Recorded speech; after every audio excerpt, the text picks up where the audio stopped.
This is political science for class 12, and the topic is ASEAN, which is the part of the chapter Alternative Centers of Powers. ASEAN means Association of Southeast Asian Nations, and this was formed in 1967. And initially, it was signed by five countries. They were Malaysia, Indonesia, Singapore, Thailand, and Philippines in the Bangkok Declaration. The reason for signing this declaration was that this was the area of Southeast Asia that was suffering a lot during the Second World War and during the Cold War era also.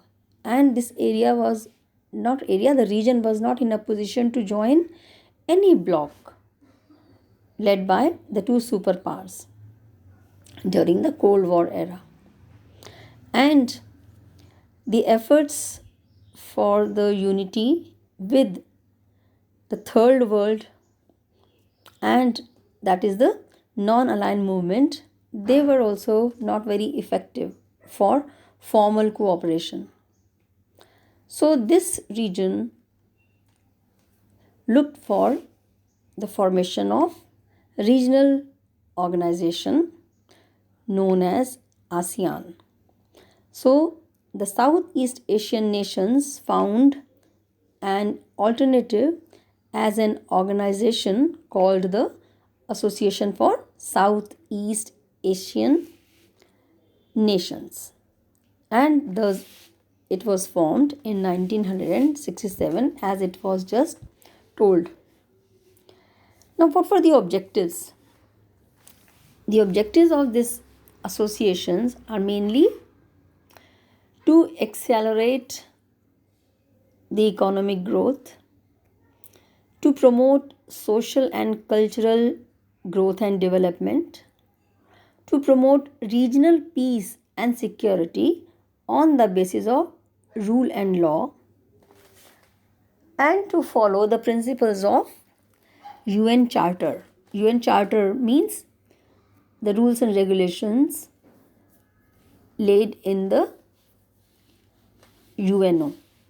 Okay, the rules and regulations followed by the countries, member countries of UNO, United Nations Organization. So initially there were five countries of this association, and later on this was joined by Brunei, Darussalam, Vietnam, Laos, PDR, Myanmar, and Cambodia. So this is the background and the reason of the formation of ASEAN as an alternative center of power. All right. Now we should know that what are the other things to be performed and looked for by the ASEAN. Here we know basically that was also an economic organization to revive the economy that was shattered during the Second World War, and yes, of course, during the Cold War era also. So the main thing was to revive the economy here also, and to not to get involved in any kind of dispute. And if any dispute takes place, it must be settled through dialogues only. So that is a particular way of dealing with the situations and issues by the member countries of ASEAN, known as ASEAN Way. So what is it? That is based on a form of interaction which is non-confrontationist, informal, and cooperative. Besides this, they have full respect for the national sovereignty for each member country of this organization. Economically, it is growing strongly, and it is covering other areas also besides the economic growth in the region. And for this, it has formed three pillars known as ASEAN community.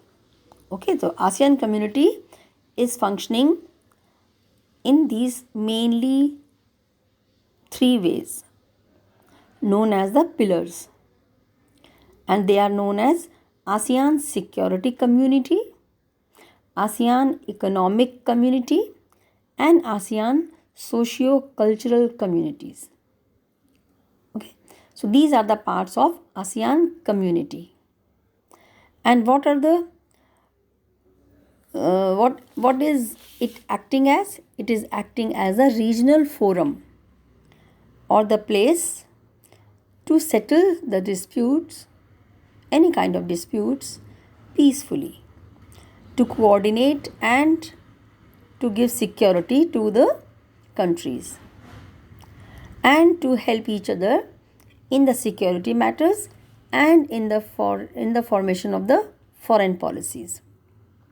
And this regional forum officially was formed in the year 1994, and before that they were also having mutual understanding. And in 2003 several agreements were signed to respect, to be neutral, for neutrality, and for non interference in each other's internal matters.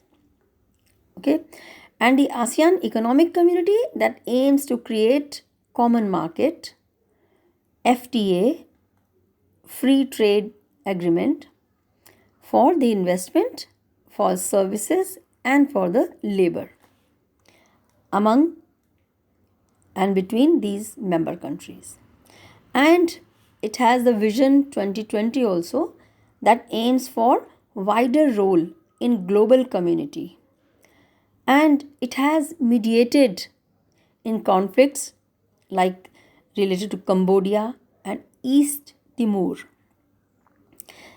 And the member countries, they meet annually. Now recently China and India, we have moved closer to ASEAN, and we have signed the FTA, free trade agreement, with some of the ASEAN states like Singapore and Thailand. And this association is able to interact with its members, dialogues with the partners, and with other association, as it is not involved in any conflict. And it is the only regional forum which is considered to be able to act as the alternative power to challenge the US hegemony in near future. Thank you.